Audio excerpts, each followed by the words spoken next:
Hello mga ka-online, sa video po natin ngayon ituturo ko po kung paano i-set up ang Xiaomi repeater.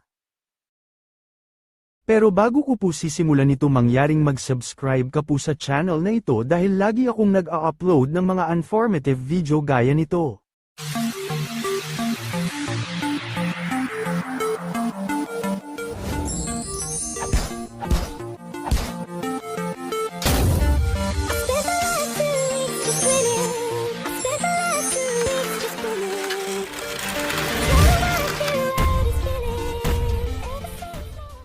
Welcome back mga ka-online, sisimulan na po natin set up ang ating Xiaomi repeater.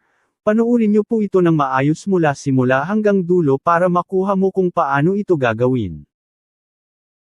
Ang una po nating gagawin ay i-install ang Mi Home sa ating mobile phone, pumunta lamang sa Play Store at i-type ang Mi Home.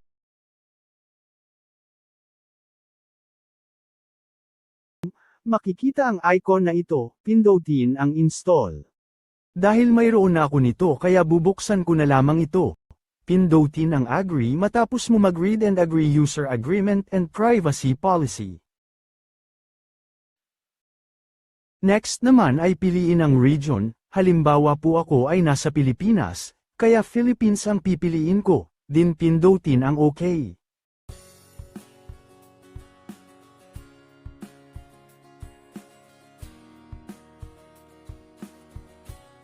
Ngayon kailangan na nating mag-sign in, pindutin ang sign in.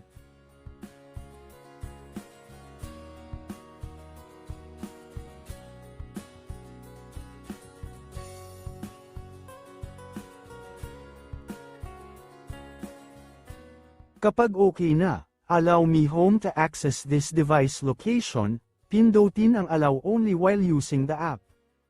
Update ang data na po. Hintayin itong matapos.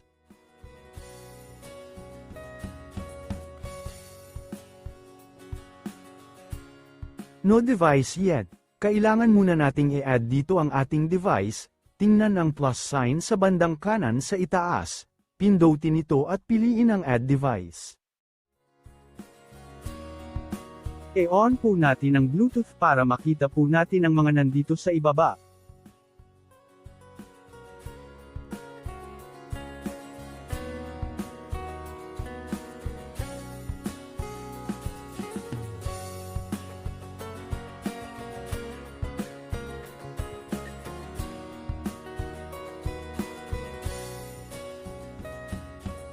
Kung hindi po makita ang ating device ay mayroon naman itong add manually.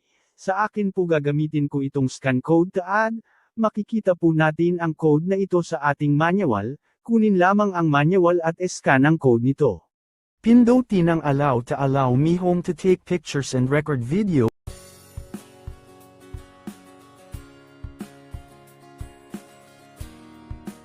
And din pindutin ang reset device, automatic po itong mag-scan. Hintayin lamang na matapos.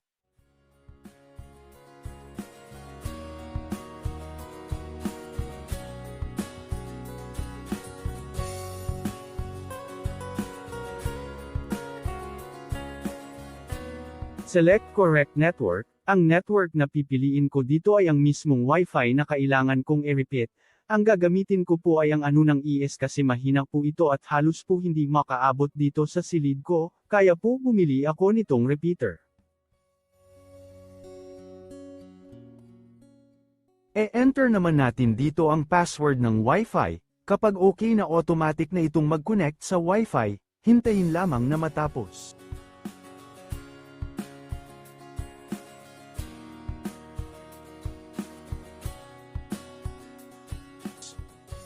Bigla itong mawala at ito naman ang magpapakita, pindutin ang Xiaomi Repeater V1 Mapa 107, tandaan na hindi po ganito ang makikita natin mamaya.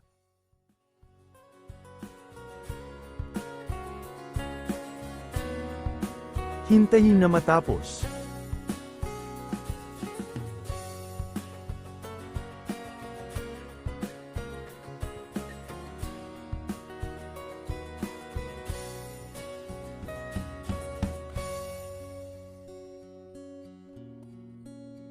Connected successfully na po, Pindutin ang done sa pinakababa. Ngayon naman pwede ka nang gumawa ng room na gusto mo. Pwede din naman na hindi, ako gagawa po ako ng sarili kong room. May suggested room po dito kaya pipili na lamang tayo dito. Ang gusto ko ay study room. Pwede din naman na gagawa tayo ng sarili nating room. Tandaan na tayo lang po ang makakakita ng room na ito, maliban lang kung e-share natin ito sa iba. Pindutin ang next.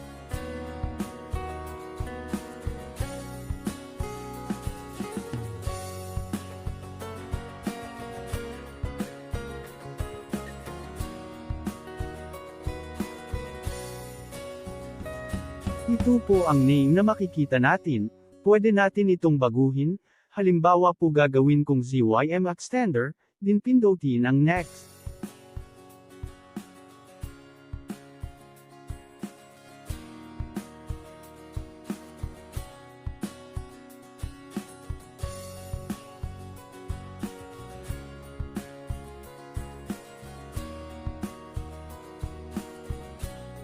Ayan na po, mayroon na po akong room, at okay na din po ang aking extender, nakaset up na at extended at repeated na po ang signal ng aming Wi-Fi. Ngayon susubukan ko po itong testing kung gagana na po ba ito.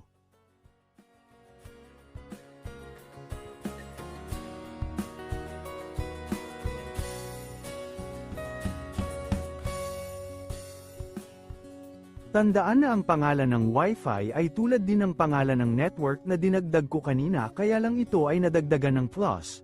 Tingnan nyo po nagiging ano ng AS Plus na po. Dito po tayo ko-connect ngayon dahil ito po ang ginamitan ko ng extender or repeater. As you can see, gumana po ang extender ko guys. Successful po ang ginawa ko. Lumakas na din po ang signal dito sa silid ko. Dati kasi loading po dito dahil malayo lang po yung Wi-Fi dito. Ngayon po okay na po, sana lang po tatagal ito. Hanggang dito na lamang po mga ka-online, maraming salamat po sa panunood, hanggang sa muli po.